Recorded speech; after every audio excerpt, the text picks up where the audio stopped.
ആദ്യം അനുജ രാജേഷിലേക്കും സ്മിതയിലേക്കുമാണ് പോകേണ്ടത്. അതെ, ഇരുവരും നിൽക്കുന്നത് ഞങ്ങളിപ്പോൾ നിൽക്കുന്നത് തമ്പാനൂരിലാണെങ്കിൽ അവർ രണ്ടുപേരും നിൽക്കുന്നത് ആറ്റുകാൽ ക്ഷേത്ര പരിസരത്താണ്. ആദ്യം നമുക്ക് അനുജ രാജേഷിലേക്ക് പോകാം. Anuja, good morning. അനുജ, കാലത്തെ തന്നെ നിങ്ങൾ ആറ്റുകാൽ ക്ഷേത്രത്തിൽ എത്തിയിട്ടുണ്ട്. വലിയ തിരക്ക് ഇന്നലെ തന്നെ ആ ക്ഷേത്രത്തിൽ അനുഭവപ്പെടുന്നുണ്ടായിരുന്നു. എന്താണ് ഏറ്റവും പുതിയ വിവരങ്ങൾ അവിടെ നിന്ന് നൽകാൻ സാധിക്കുന്നത്? എന്തൊക്കെ കാഴ്ചകളാണ് അവിടെ കാണാൻ സാധിക്കുന്നത്? മേഘന, ഈ നേരത്തെ പറഞ്ഞതുപോലെ വലിയ തിരക്ക് എന്നൊന്നും പറഞ്ഞാൽ പോരാ. ഇത് കിലോമീറ്ററുകളോളം നീളുന്ന ക്യൂ ആണ് ഇവിടെ കാണാൻ കഴിയുന്നത്. അത് നേരം പുലർച്ചെ ആകുന്നതിന് മുൻപ് തന്നെ ആ ക്യൂ ഉണ്ടായിരുന്നു. അപ്പോൾ ദേവിയെ കണ്ട് തൊഴുതിട്ട് പൊങ്കാലയിടാൻ പോകാനുള്ള ആ ഒരു തിരക്കിലാണ് ഇപ്പോൾ ഭക്തർ. നേരത്തെ നിങ്ങൾ പറഞ്ഞതുപോലെ ഒരു ഉത്സവം, ഒരു നാട് മുഴുവൻ ഒരു ഉത്സവം ആഘോഷിക്കുന്ന കാഴ്ച, അതാണ് നമ്മൾ കണ്ടുകൊണ്ടിരിക്കുന്നത്. ഈ നാട് എത്രത്തോളം മറ്റുള്ളവരെ വരവേൽക്കുന്നു, ഈ ഉത്സവത്തിനായി അവരുടെ മറ്റിടങ്ങളിൽ നിന്നൊക്കെ വരുന്ന ആളുകൾക്ക് വേണ്ടി അവരെ ഏത് തരത്തിലേക്ക് വരവേൽക്കുന്നു, അവരുടെ വാതിലുകൾ മലർക്കെ തുറന്നിട്ടിരിക്കുന്ന കാഴ്ച, അത് കഴിഞ്ഞ ദിവസങ്ങളിലെല്ലാം നമ്മൾ കാണുന്നു. ഒത്തൊരുമയുടെ ഉത്സവമാണ്. സ്ത്രീകളുടെ ശക്തിയും സ്ത്രീകളുടെ നിശ്ചയദാർഢ്യവും ഒക്കെ പ്രകടമാക്കുന്ന ഒരു ഉത്സവമാണ്. അപ്പോൾ അങ്ങനെ സ്ത്രീകളുടെ ശബരിമലയിൽ ഇന്നിപ്പോൾ ഞാൻ നിൽക്കുമ്പോൾ എനിക്കൊപ്പം സ്മിത ഹരിദാസ് കൂടിയുണ്ട്. സ്മിത, അപ്പോൾ അങ്ങനെ വീണ്ടും ഒരു വർഷത്തെ കാത്തിരിപ്പിന് ശേഷം അടുത്ത പൊങ്കാല എത്തിയിരിക്കുകയാണ്.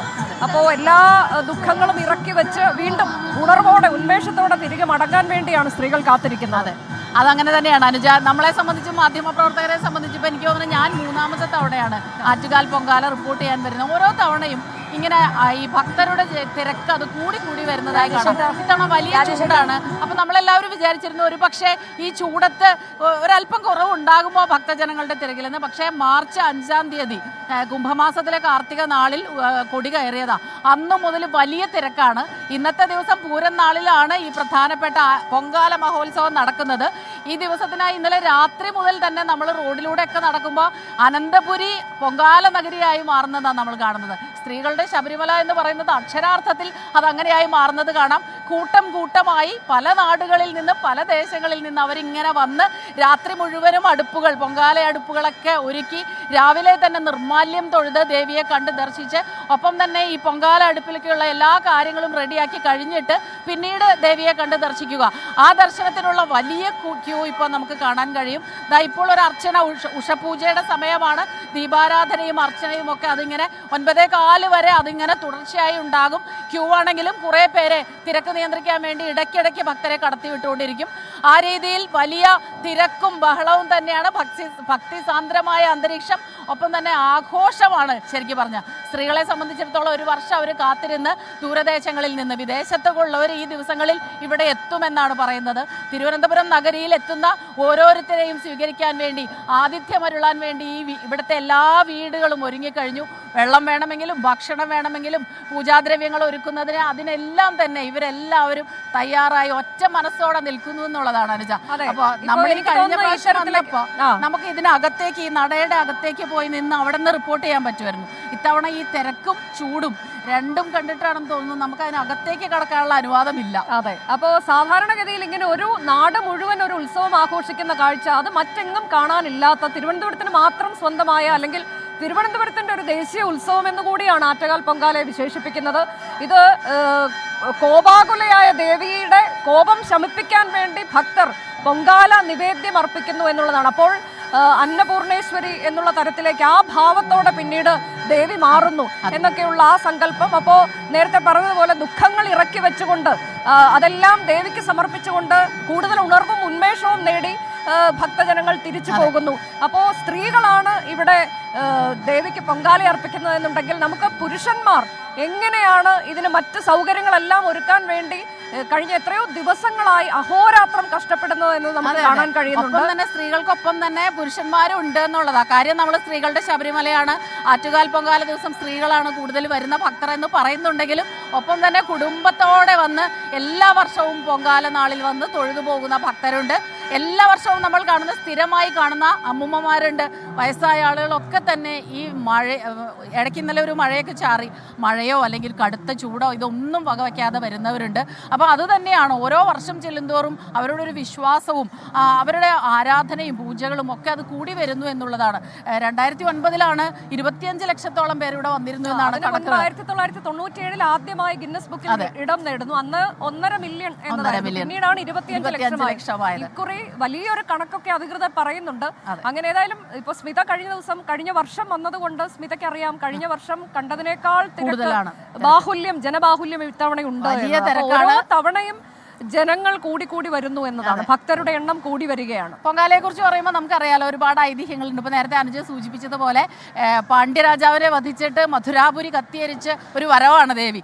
അപ്പൊ ദേവിയുടെ ആ ഒരു അഗ്നിയിൽ, കോപാഗ്നിയിൽ ഇങ്ങനെ മുഴുവൻ നഗരത്തിൽ ഇങ്ങനെ കത്തിപ്പടർന്നുകൊണ്ടിരിക്കുമ്പോൾ ആ കോപാഗ്നിയെ ശമിപ്പിക്കാൻ വേണ്ടി ഈ അരിയും ശർക്കരയും തേങ്ങയും എല്ലാമായിട്ട് പഴവും എല്ലാം ചേർത്ത് ഈ പൊങ്കാലയുണ്ടാക്കി പൊങ്കാല അടുപ്പിൽ അത് തിളച്ച് തൂവിയതോടുകൂടി ദേവി ശാന്തസ്വരൂപിണിയായി അവർക്ക് അനുഗ്രഹം നൽകി. അപ്പോൾ അതിൻ്റെ ഒരു ഓർമ്മയിൽ കൂടിയാണ് എന്താഗ്രഹിച്ചാലും പല പല കാര്യങ്ങൾ, സന്താനലബ്ധിയാകട്ടെ, സുമംഗലിയായിരിക്കാൻ, ദീർഘസുമംഗലിയാകാൻ, അങ്ങനെ ഒരുപാട് കാര്യങ്ങൾ സ്ത്രീകൾ അത് ആഗ്രഹിക്കുന്നു.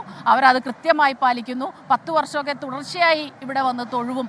അങ്ങനെ ആ രീതിയിൽ ഇന്നലെ ഞാനിപ്പോൾ പലരോടും സംസാരിക്കുന്ന സമയത്ത് 35 വർഷമായി ഇതിടുന്ന ഒരു അമ്മയെ കണ്ടു. കാസർഗോട്ട് നിന്ന് വരുന്ന, അങ്ങനെ പല ഇടങ്ങളിൽ നിന്ന്, കേരളത്തിൽ അങ്ങോളം ഇങ്ങോളം, വടക്ക് മുതൽ തെക്ക് വരെ, കൂടാതെ അതിർത്തിക്കപ്പുറത്ത് തമിഴ്നാട്ടിൽ നിന്നുള്ളവർ, വിദേശ രാജ്യങ്ങളിൽ താമസിക്കുന്ന മലയാളികൾ, പൊങ്കാല ഇടുന്നതിന് വേണ്ടി മാത്രം ഒരു ദിവസത്തേക്കൊക്കെയായി വരുന്ന ആളുകൾ, അങ്ങനെയൊക്കെയുള്ള ആളുകളെയൊക്കെ നമുക്ക് കാണാൻ പറ്റുന്നുണ്ട്. ഇതൊരു വിശ്വാസത്തിന്റെ ഭാഗം കൂടിയാണ്. വിളിച്ചാൽ വിളിപ്പുറത്തെത്തുന്ന അമ്മ എന്നതാണ്. ആറ്റുകാൽ അമ്മച്ചി എന്നാണ് തിരുവനന്തപുരംകാർ, അതായത് സ്വന്തം, അവരുടെ സ്വന്തമാണ് എന്നുള്ള ആ സ്വന്തം അമ്മയ്ക്ക് പ്രിയപ്പെട്ട നിവേദ്യം അർപ്പിക്കാൻ വേണ്ടി അങ്ങനെ ഭക്തർക്ക് തന്നെ നേരിട്ട് നൽകാൻ കഴിയുക എന്നുള്ളത്. കാരണം പലപ്പോഴും ഈ തിരുമേനി, മേൽശാന്തി, ശാന്തിക്കാര് അങ്ങനെയാണ്, നമ്മൾക്കിടയിൽ ഭക്തർക്കും ദേവിക്കും ഇടയിൽ ഒരു മീഡിയേറ്റർ ഉണ്ട്. പക്ഷെ ഇവിടെ അങ്ങനെയല്ല, പൊങ്കാല നാളിൽ അങ്ങനെയല്ല, നമ്മൾ തന്നെ ഒരുക്കുന്നു, അത് ദേവി അത് കൈപ്പറ്റുന്നു എന്നുള്ളൊരു വിശ്വാസമാണ്. അപ്പം പലതരം വിശ്വാസങ്ങളും ഐതിഹ്യങ്ങളും നിറഞ്ഞു നിൽക്കുന്ന ഭക്തിസാന്ദ്രമായ ഒരു അന്തരീക്ഷത്തിലാണ് നമ്മളിപ്പോൾ നിൽക്കുന്നത് അല്ലേ? അതെ. അപ്പോൾ അതിൽ തന്നെ ഇപ്പോൾ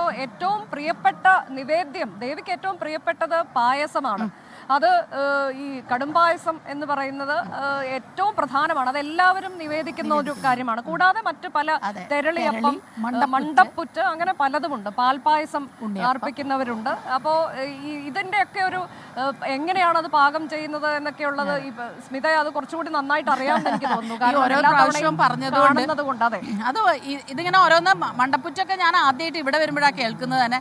ഓരോ തരത്തില് ആദ്യം അവര് ഈ പൊങ്കാലയ്ക്കുള്ളത് ആദ്യം ഉണ്ടാക്കി വെക്കുന്നു, അതിനുശേഷം പലതരത്തിലുള്ള ഇങ്ങനെ പൂജാദ്രവ്യങ്ങൾ കൊണ്ട് ഉണ്ടാക്കുന്നു. എല്ലാത്തിലും ഈ ശർക്കരയും തേങ്ങയും ഒക്കെ ഒരു പ്രധാന, നെയ്യ്, ഉണക്കലരിയുണ്ട്, ഒരു പ്രധാന, ഏലക്ക പൊടിച്ചത്, അണ്ടിപ്പരിപ്പ്, അങ്ങനെയൊക്കെയുള്ള സാധനങ്ങളൊക്കെ ഈ പ്രധാന നിവേദ്യമായ ഈ പണ്ടാര അടുപ്പിലെ നിവേദ്യത്തിലും നെയ്യ് കൊണ്ടാണ്. നെയ്യ് ഇങ്ങനെ ഒഴിച്ചുകൊണ്ടേയിരിക്കും.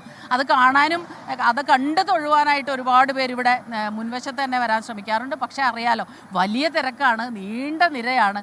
തിരുവനന്തപുരം നഗരം മുഴുവൻ ആഘോഷിക്കുന്ന ഒരു ഉത്സവം കൂടിയാണെന്നുള്ളതാണ് പ്രത്യേകത. അല്ലെ, കേരളം മുഴുവൻ ഇതിന്റെ ഭാഗമായി മാറും. നമ്മളൊക്കെ പല ഇടങ്ങളിൽ നിന്ന് വന്ന ആളുകളാണ്. ഇത് റിപ്പോർട്ട് ചെയ്യുന്നതിന്റെ ഭാഗമായിട്ടാണെങ്കിൽ പോലും ഇവിടെ വന്ന് കഴിയുമ്പോൾ മറ്റൊരു മൂഡിലേക്ക് മാറുകയാണ് അല്ലേ? ഏത് തരത്തിലേക്കാണ് ഈ ദേവിയെ ആളുകൾ സ്വന്തം എന്ന തരത്തിൽ കാണുന്നത് എന്നതൊക്കെ ചിലപ്പോൾ അവരുടെ ചില ആളുകളൊക്കെ സംസാരിക്കുന്ന നമുക്ക് അത്ഭുതം തോന്നുന്നുണ്ട്. ഞാൻ ഇന്നലെ പലരും സംസാരിക്കുന്നത് കേട്ടപ്പോൾ അത്ഭുതപ്പെട്ടു. വിശ്വാസം ഒരു വർഷം വന്നു കഴിഞ്ഞാൽ അടുത്ത വർഷം വന്നിരിക്കും.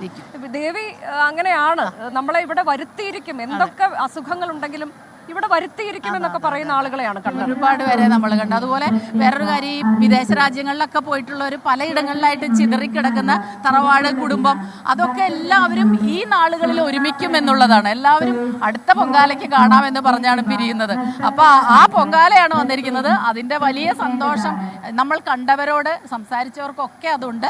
നമ്മൾ അടുത്ത മണിക്കൂറുകളിൽ ഭക്തരുടെ, ഇവിടെ വന്നിട്ടുള്ളവരുടെ വിശേഷങ്ങളൊക്കെ തേടാം. പിന്നെ ഇത് കഠിനമായ വ്രതം എന്നുള്ളത്, 9 ദിവസത്തെ വ്രതം, അത് നിഷ്കർഷയാണ്, അതായത് പാലിക്കണം എന്നുള്ളതുണ്ട്.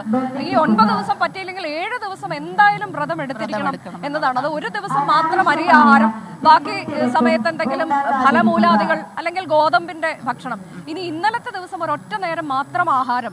ഇന്ന് ഈ പൊങ്കാല നിവേദ്യം അർപ്പിക്കുന്നത് വരെ ജലപാനം പോലും പാടില്ല എന്നതൊക്കെയാണ്. പക്ഷെ ഇപ്പോഴത്തെ പ്രത്യേക കാലാവസ്ഥയും ഒക്കെ നോക്കി വെള്ളം കുടിക്കാതിരിക്കാൻ പറ്റാത്തത് കൊണ്ട് പൊങ്കാല ഇട്ട് കഴിഞ്ഞാൽ പിന്നെ അത് വെള്ളം കുടിക്കുന്നവരെയൊക്കെ കാണാം. അതുകൂടെ പറയണം തോന്നുന്നു അല്ലെ, വലിയ ചൂടാണ്, പക്ഷെ കുടിവെള്ളം കൃത്യമായിട്ട് ഉറപ്പിച്ചിട്ടുണ്ട്. അതുപോലെ ഇവിടെ പ്ലാസ്റ്റിക് തുടങ്ങിയ ഒന്നും തന്നെ കൊണ്ടുവരാൻ പാടില്ല. പൊങ്കാല അർപ്പിച്ച് മടങ്ങുന്നവര് അത്തരത്തിൽ എന്തെങ്കിലും ഉണ്ടെങ്കിൽ അത് അവരുടെ കയ്യിൽ കൊണ്ടുപോകണം. ഹരിതചട്ടം പാലിച്ചു തന്നെയാണ് ഇതൊക്കെ നടക്കുന്നത്. ചൂട് ശ്രദ്ധിക്കേണ്ട ഒരു കാര്യമാണെന്ന് വീണ്ടും വീണ്ടും പറയുന്നു.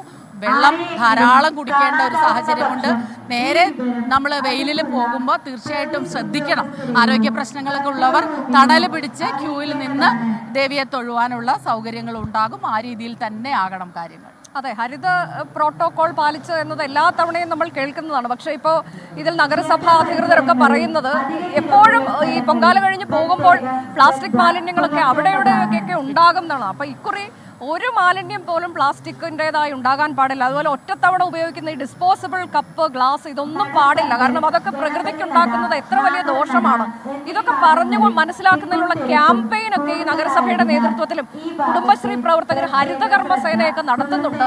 കഴിഞ്ഞ ദിവസങ്ങളിലെല്ലാം വീടുകൾ കയറി ഇറങ്ങി നമുക്ക് ഇതൊന്നും വേണ്ട, ഇത്തരം പ്ലാസ്റ്റിക് ഒന്നും വേണ്ട, മാലിന്യമുക്ത നവകേരളം എന്നത് അതും നഗരസഭ നടപ്പാക്കുന്നതിന്റെ ഭാഗമായി ഒരു തരത്തിലും പ്ലാസ്റ്റിക് കൊണ്ടുവരരുത്, തുണിസഞ്ചികളിലായിരിക്കും നിങ്ങൾ ഈ കിറ്റിൽ ഉള്ള സാധനങ്ങളൊക്കെ കൊണ്ടുവരേണ്ടത്. ഇങ്ങനെ എല്ലാ നിർദ്ദേശങ്ങളും നൽകിയിട്ടുണ്ട്. അപ്പോൾ അതെല്ലാം പാലിച്ചുകൊണ്ട്, അപ്പോൾ അങ്ങനെ പ്രകൃതിക്ക് കൂടി ദോഷമുണ്ടാകാത്ത തരത്തിൽ എങ്ങനെയാണ് ഇത്ര വലിയൊരു ഉത്സവം, അതായത് ലക്ഷക്കണക്കിന് ആളുകൾ എത്തിച്ചേരുന്നതാണ്. അതിന്റെ ഒപ്പം തന്നെ മറ്റൊരു കാര്യം ഇവിടെ കാണാറുണ്ട്. ഈ കക്ഷി രാഷ്ട്രീയ ഭേദം ഒന്നുമില്ലാതെയാണ് ഇവിടെ എല്ലാവരും സഹകരിക്കുന്നത്. അത് അല്പം കഴിയുമ്പോഴേക്കും നമുക്ക് കാണാൻ കഴിയും. കക്ഷി രാഷ്ട്രീയ ഭേദമില്ലാതെ മാത്രമല്ല ജാതിമത ഭേദമന്യേ എന്ന് കൂടി. കാരണം ഇപ്പൊ കഴിഞ്ഞ ദിവസങ്ങളിലൊക്കെ നമ്മൾ കണ്ടതാണ് പാണക്കാട് അവിടെ ക്രിസ്ത്യൻ പള്ളി, മുസ്ലിം പള്ളി, ഇവരുടെ ഭാരവാഹികളെല്ലാം അവരുടെ സൗകര്യങ്ങളെല്ലാം നൽകുകയാണ്, തുറന്നിട്ടിരിക്കുകയാണ്.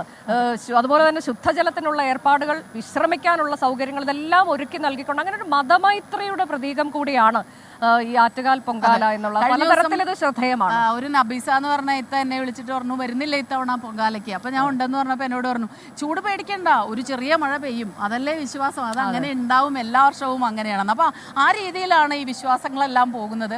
അതിന്റെ ഒരു സൗന്ദര്യം, അതിന്റെ ഒരു കൗതുകമൊക്കെ നമ്മൾ ഇവിടെ നിന്ന് ആസ്വദിക്കുന്നുമുണ്ട്. അപ്പോൾ ഇന്ന് ചടങ്ങുകൾ പറഞ്ഞു കഴിഞ്ഞാൽ ശുദ്ധ പുണ്യാഹം, അത് 9:45 ശുദ്ധ പുണ്യാഹം. അത് കഴിഞ്ഞ് അനുജയുമാണ് ആറ്റുകാൽ ക്ഷേത്രത്തിൽ നിന്നുള്ള വിശദമായ വിവരങ്ങൾ നൽകിയത്.